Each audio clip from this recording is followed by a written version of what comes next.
কি আর বলবো ভাই, লাস্ট 3 days ট্রাভেল করতে করতে করতে করতে করতে করতে এখন দেশের বাইরে আসছি। নেমেই একটা খবর দেখে মাথাটা গরম হয়ে গেছে। বরবাদ দেখেছি, কিন্তু আমি নতুনত্ব কিছু পাইনি। এই প্ল্যাটফর্মের ছবি আমরা 200 দেখছি এর আগে। ঈদের যে কারোর ছবি গেলেই দর্শক ছবি দেখবে। আরে জয় চৌধুরী, তুমি তো সারা জীবনে যতগুলো ছবি রিলিজ করছো তার প্রত্যেকটা ছবির সেল রিপোর্ট সমান শাকিব খানের একটা ছবির একটা শোর সেল। তো তুমি এত কথা বলতে আসো কেন? দেখবে বাংলাদেশে টম ক্রুজও যদি 1 কোটি 1.5 কোটি টাকা ছবি করে, শাহরুখ খান উঠায় আনা সম্ভব না। কে এই জয় চৌধুরী? মনে আছে গত বছর এফডিসিতে একটি ন্যাক্কারজনক ঘটনা ঘটেছিল, সেটি ঘটিয়েছিল এই সেই জয় চৌধুরী। ঘটনাটি ছিল সাংবাদিকদেরকে মারার ঘটনা।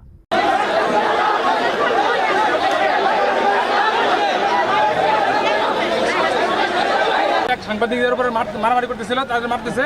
আমি দৌড়ে যে তখন ছবি নিচ্ছিলাম, ছবি নিয়ে মাঠের ভিতরে আসছি। ডাক্তার কাছে নিয়ে যান ভাই।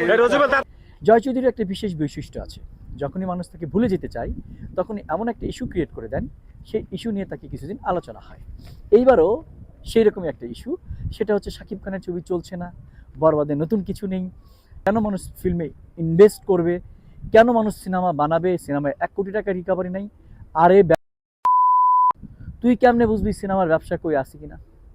আমরা জানি সিনেমার ব্যবসা কোথায় আছে। তোমার মনে আছে জাওয়ান ছবি বাংলাদেশে কত টাকা বিজনেস করছে? You have any idea? No idea. দর্শক ধরে রাখবো। ঈদে আমার দর্শক তো, ঈদে এমনিই ছুটিতে দর্শক যাবে। ঈদের যে কারোর ছবি গেলেই দর্শক ছবি দেখবে। বরবাদ নিয়ে তো কোনো কথাই নেই, এত বড় হিট ছবি, এবং বরবাদের প্রত্যেকটা ফ্রেম, প্রত্যেকটা স্টোরি টেলিং ছিল নতুন। তুমি কিভাবে বলো জয় চৌধুরী যে এই ছবিটার কোনো নতুনত্ব নাই?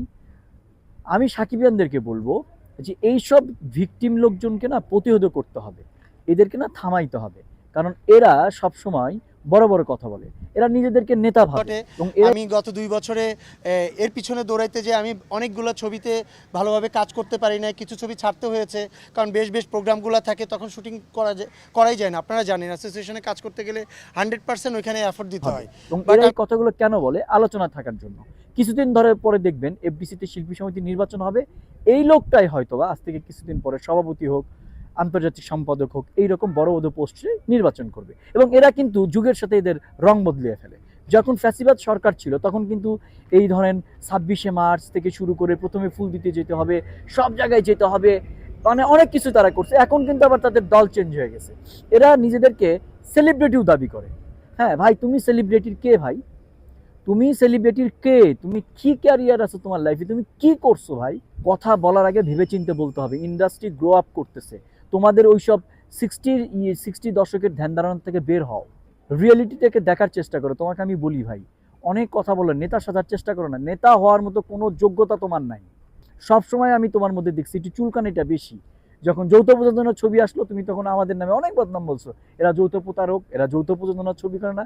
আরে মিয়া, আজকে যৌথ প্রযোজনার ছবি ছিল বলেই ফিল্মের ডেভেলপমেন্ট হয়েছে। শাকিব খানের চেঞ্জ কোথায় থেকে? শিকারি থেকে। দেখো ইন্ডাস্ট্রি কি ডেভেলপমেন্ট হয়েছে। বড় খেলোয়াড় হইতে হইলে বড় টিমের সাথে খেলতে হয়, ছোট টিমের সাথে খেলে কোনোদিন হয় না। তোমরাই প্রতিবন্ধকতা সৃষ্টি করো, তোমরাই বিদেশে শুটিংয়ের জন্য। আরে ভাই, বিদেশে শুটিং করতে দাও, সব কিছু আসুক। দেখো আজকে প্রত্যেকটা ছবিতে অনেক দেশীয় লোক কাজ করতেছে, আস্তে আস্তেই কাজ করবে। যার যোগ্যতা আছে সে কাজ করবে। তোমরা বলো টেকনিশিয়ান লাগবে, আরে টেকনিশিয়ান লাগবে, যে টেকনিশিয়ানের যোগ্যতা নাই তাদেরকে নিয়ে কাজ করব। বাংলাদেশে অনেক পোটেনশিয়াল মানুষ আছে, অনেক বড় বড় ফাইট ডিরেক্টর আছে, আমরা তাদেরকে নিয়ে কাজ করতে চাই। বেফাস কথাবার্তা বলা বন্ধ করো, আলোচনায় থাকতে হলে অন্য কিছু নিয়ে করো। ওই যে কি যেন একটা লিগ হচ্ছে না, দেখা যাবে যে সেই সেলিব্রিটি লিগে তো তুমি হয়তো বা কোনো দলের ক্যাপ্টেন হয়ে গেছো। এগুলো কথাবার্তা বাদ দাও, বুঝে শুনে। সব কিছুতে তোমার এত চুলকানি কেন? শাকিব খানকে নিয়ে তোমার এত চুলকানি, সবাইকে নিয়ে এত চুলকানি।